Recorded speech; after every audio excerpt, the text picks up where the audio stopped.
ஹிட்மேனோட pure domination level. So தலைவனை பொறுத்த வரைக்கும் ஓடிஐ வேர்ல்டு கப்புக்கு அப்புறமா ஸோ அந்த ஒரு ஃபீல்டுக்குள்ள அந்த ஓடிஐ ஃபார்மெட்டுக்குள்ள வராரு. ஸோ ஓடிஐ வேர்ல்டு கப்பை எப்படி ரோஹித் சர்மா டீல் பண்ணாரோ அதே ஒரு டீலிங்கோட தான் இப்பவும் தலைவன் வந்து மாஸ்க் காட்டிட்டு இருக்காரு. அதுதான் இந்த இடத்துல வந்துட்டு ஒரு மிகப்பெரிய விஷயமா நான் பார்க்குறேன். ஏன்னா அந்த இடத்துல எல்லாரும் என்ன சொன்னாங்க அப்படின்னா, ஸோ ஓடிஐ வேர்ல்டு கப் அப்படிங்கிறதுனால ஸோ ரோஹித் சர்மா ஒரு மிகப்பெரிய லெவலில் இன்டென்ட்டோட ஆடிட்டு இருக்கிறார் அப்படிங்கிற மாதிரி தான் சொல்லியிருந்தாங்க. பட் ஓடிஐ வேர்ல்டு கப் முடிஞ்சு T20 வேர்ல்டு கப்பே முடிஞ்சு போச்சு.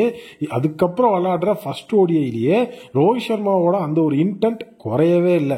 என்னோட கேம் டைம் அப்படிங்கிறது வந்து கரெக்டாக இருந்தது அப்படின்னா அப்படிங்கிற ஃபர்ஸ்ட் ரோஹித் இருந்தார். இப்பெல்லாம் அதெல்லாம் கிடையாது. கேம் டைம் அப்படிங்கிறது அவருக்கு கரெக்டு தான். என்னோட கேம் அப்படிங்கிறது இதுதான் அப்படிங்கிற மாதிரி போயிட்டு இருக்காரு. அது மட்டும் இல்லாமல் அவரோட கேப்டன்சி அப்படிங்கிறத வச்சு கம்பேர் பண்ண ஆரம்பிச்சிட்டாங்க. ஒரு கேப்டனாக இல்லாதப்போ பிளேயராக அவருக்கு 39 இருந்து இப்போ 67க்கு மாறி இருக்கு. ஸ்ட்ரைக் ரேட் வேற லெவலில் வந்துட்டு பூமில் வந்து போயிருக்கு. ஸோ அந்த லெவலில் வந்துட்டு ஒரு கேப்டன் அப்படிங்கிறப்போ எல்லாருமே வந்துட்டு ஒரு மித்தை வந்து உடச்சிருக்காருன்னு சொல்லணும் ரோஹித். எல்லாருமே ஒரு கேப்டன் அப்படிங்கும்போது ரெஸ்பான்சிபிலிட்டி அதிகமாக இருக்கும். ஸோ அதனால் வந்துட்டு பெருசாக ரிஸ்க் எடுக்க மாட்டாங்க அப்படிங்கிறது தான் கேப்டனா அப்படின்னு சொல்லும்போது எல்லாரும் வச்சிருந்த ஒரு தியரி. அந்த தியரியே உடச்சிருந்துட்டு கேப்டன்னா நீ தான் முதல்ல முன்னாடி நின்று வந்துட்டு ரிஸ்க் எடுக்கிறதா இருந்தாலும் எல்லாத்துக்கும் நீ தான் காரணக்கர்த்தாவாக இருக்கணும் அப்படிங்கிற ஒரு மிகப்பெரிய எக்ஸாம்பிளா இப்போ நம்மளுடைய ரோஹித் சர்மா மாறி இருக்கிறாரு. அதன் விளைவு தான் ஃபர்ஸ்ட் ஓடிஐ ஸ்ரீலங்கா 33 பால்ல 50 அப்படிங்கறத ரீச் பண்ணிட்டாரு. அதுல இன்னொரு முக்கியமான விஷயம் என்னன்னா, அந்த இன்னிங்ஸோட 2வது பாலே வந்துட்டு தலைவன் ஸ்டெப் டவுன் பண்ணி ஒரு 6 ரன் அடிச்சிருப்பாரு. அதெல்லாம் வந்து பார்க்கும்போதே வந்து என்னப்பா இது ரோஹித் சர்மாலாம் வந்து இனி அவ்வளவுதான் அப்படிங்கிற மாதிரி இருந்தது.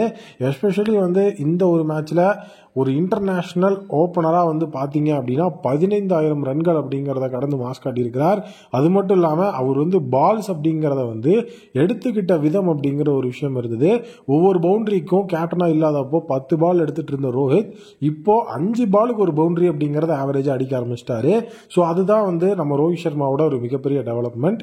ஹிட்மேனை பொறுத்த வரைக்கும் ஓடிஐ அப்படிங்கும்போது என்னோட கேம் இனிமேல் இதுதான் அப்படிங்கிற மாதிரி வந்து ஒரு கேப்டனாக வந்து அந்த இடத்துல இருக்கும்போது மற்ற பிளேயர்ஸ் அதை பார்த்து கண்டிப்பாக வந்துட்டு உள்ள ஒரு மிகப்பெரிய லெவலில் வந்து காம்ப்ரமைஸ் ஆகி உங்களுடைய கேமை ரொம்ப அழகாக வந்து கொண்டு போகிறதுக்கு நல்ல ஒரு சான்ஸ் இருக்குது. அது மட்டும் இல்லாமல் அவர் கூட நம்ம ஓப்பனராக கில் இருக்காரு. ஸோ அவருக்கு பார்த்தீங்கன்னா கேம் டைம் அப்படிங்கிறத ஈஸியாக வந்துட்டு இன்க்ரீஸ் பண்ணிக்க முடியுது.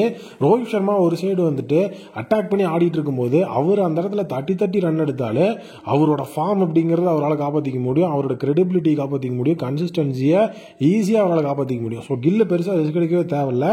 ஒன்ஸ் ரோஹித் சர்மா வந்துட்டு ஏர்லியாக அவுட் ஆகிறார் அப்படிங்கிற பட்சத்தில் கில் அந்த இடத்துல அடுத்த ஒரு அட்டாக்கிங் ஆப்ஷனா உள்ள வந்துடுறாரு. ஸோ அதுதான் வந்துட்டு பிரைமரி விஷயம். 2 பேருக்குமே அந்த ஒரு ரோல் இருக்கு. பட் யார் அந்த ரோல் எடுத்துக்கிறா அப்படிங்கிறத மேட்ச் பை மேட்ச் அவங்க வந்துட்டு மாத்திக்கிறாங்க. கண்டிப்பா team India as a ODI அப்படின்னு பார்க்கும்போது ஒரு நல்ல ஒரு ஸ்டாண்டர்ட்ல ரோஹித் சர்மா கேப்டன் அப்படிங்கிற விஷயத்துல இருக்காங்க. நீங்க என்ன நினைக்கிறீங்க அப்படிங்கிறத கமெண்ட்ல சொல்லுங்க.